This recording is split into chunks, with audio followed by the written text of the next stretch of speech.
Kids at home, if you want to see what the word quit Oh, come on, Chuck. to give up, the verb of that is cavaliers. Oh, come on. Players ain't going to say they're going to quit, but you know what shows? Their actions. Cameron, did you have a problem with the Cavs' effort last night? Absolutely. I had a problem with the Cavs' effort after Game 3, to be totally honest with you. I don't think that they ever recovered after Game 1, giving up that 18-point lead. In the fourth, they gave a so-so effort. But after Game 3, the middle of Game 3, with the Knicks just pounding on them, you see, it was actually playing Game 3, and it was towards the end of the game, maybe about 2 minutes left. But they just let Jalen Brunson go for a layup, and nobody was even around. And they just let him go for a layup. And I said right there that this series is not even going to be. I mean, the series is pretty much over from there. But Game 4 was just a foregone conclusion. Yes, I had an absolute problem with the effort, and I heard Big Perk calling them out about their effort on other shows. Listen, it's terrible. It's terrible. Not just them. I think that Philadelphia gave up as well. So yes, I have a real big problem with their effort. Certain things shouldn't have been said. When you got somebody like Jared Allen a couple years saying, I thought the moment was too big for me when I played against the Knicks, and this was 2-3 years ago. Now you're keeping an eye on him. Now you're under a spotlight. And now it's looking like the moment was too big for you again. Allen Iverson, that's who what's the name, my man Donovan Mitchell should have been looking. The 2001 Allen Iverson, because you had no help. It seemed like we watched James Harden turn 80 years old in this series. I mean, you know, it looked like he was a mannequin, a cone, a practice person who was just people were going by. So first of all, I want to give a big apology to Jalen Brunson, because I was saying Harden's a bigger guard. He may cause some problems. I don't know what's going to happen. Listen, I don't know how old Harden is. He turned 82 years old in that series, and we can't expect Harden to be a LeBron James, to be a Steph Curry, to be a Kevin Durant. We got spoiled with these athletes being really, really good as they get older. That's not going to happen for everybody. But he looked really bad. So yes, Shay, I was very, very disappointed in Cleveland's effort.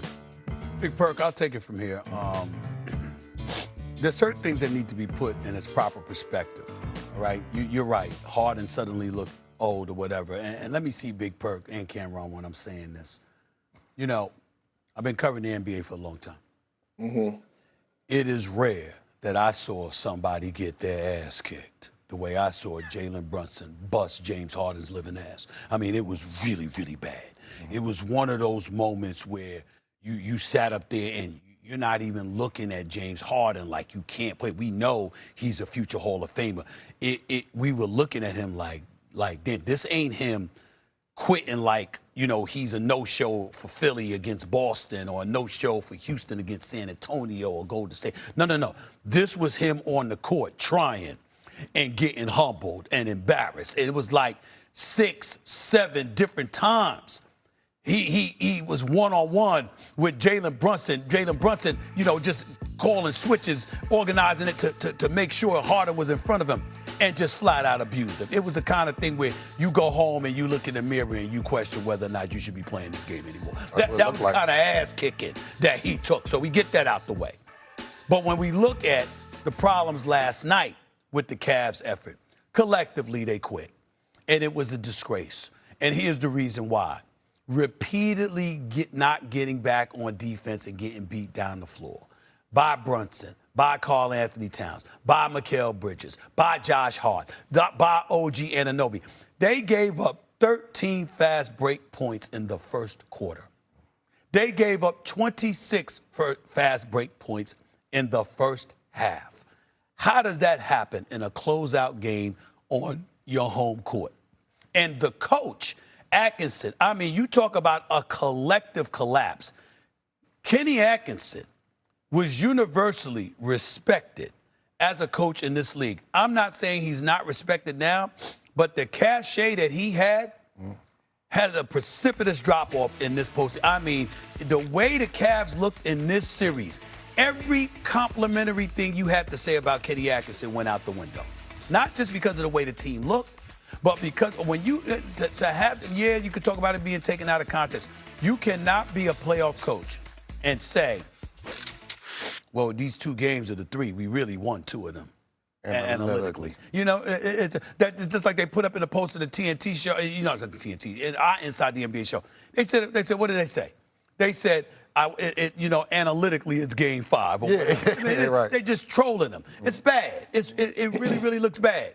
And I'm just saying to you, at the end of the day, Donovan Mitchell was the only dude that showed up yesterday. No. And even No, then, he could listen. He didn't listen. First 3 games, he didn't do what he was supposed to do. In the end, it's a bad situation. Remember what I said about LeBron potentially going there? Why do that?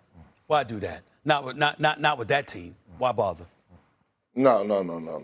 This was one of the most, if not the most embarrassing moments in NBA history. It's not what happened, it's how it happened. Like we didn't witness sweeps before, but we didn't witness this to this magnitude. They tapped out. And they quit. And you know the worst part about this whole situation? Yes, we could go over all the numbers, the transition buckets. They gave up 20 offensive rebounds last night in the closeout game at home. Jalen Brunson actually looked like the most athletic person on the floor every single game, the way he was pushing the pace.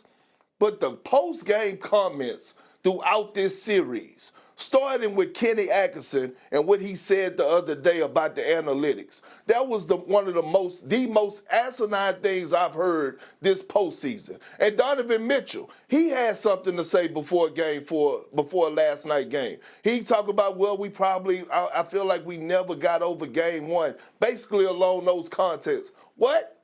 All that's showing is your lack of mental toughness in that locker room. And then when you hear James Harden come out and you hear his comments last night, like all across the board, the Cavs had no heart, no mental toughness.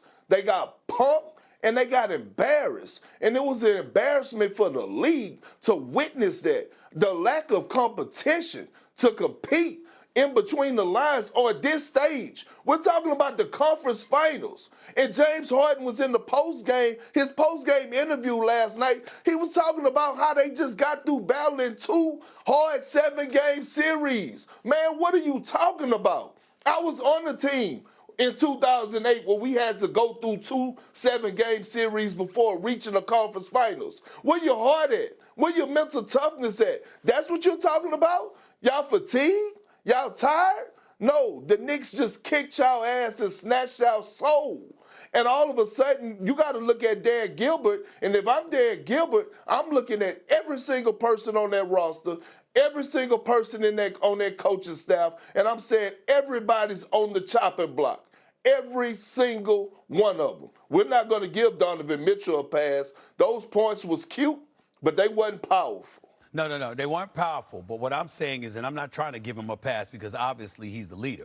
What I'm talking about is that at the beginning, he came out trying to fight. We didn't see that from anybody else. I'm talking about at the beginning of the first quarter. That's all I'm talking about. He fought offensively. Yeah. All I'm saying. Well, that's what we expect from him. Donovan Mitchell has never been accused of being an elite defender. So neither has Jalen Brunson. I understand that. And Jalen Brunson was taking charge. Yeah, but Jalen Brunson also got teammates that didn't give up. And at the end of the day, all I'm trying to say is this. If you're Dan Gilbert, I look at Kenny Atkinson. I'm sorry.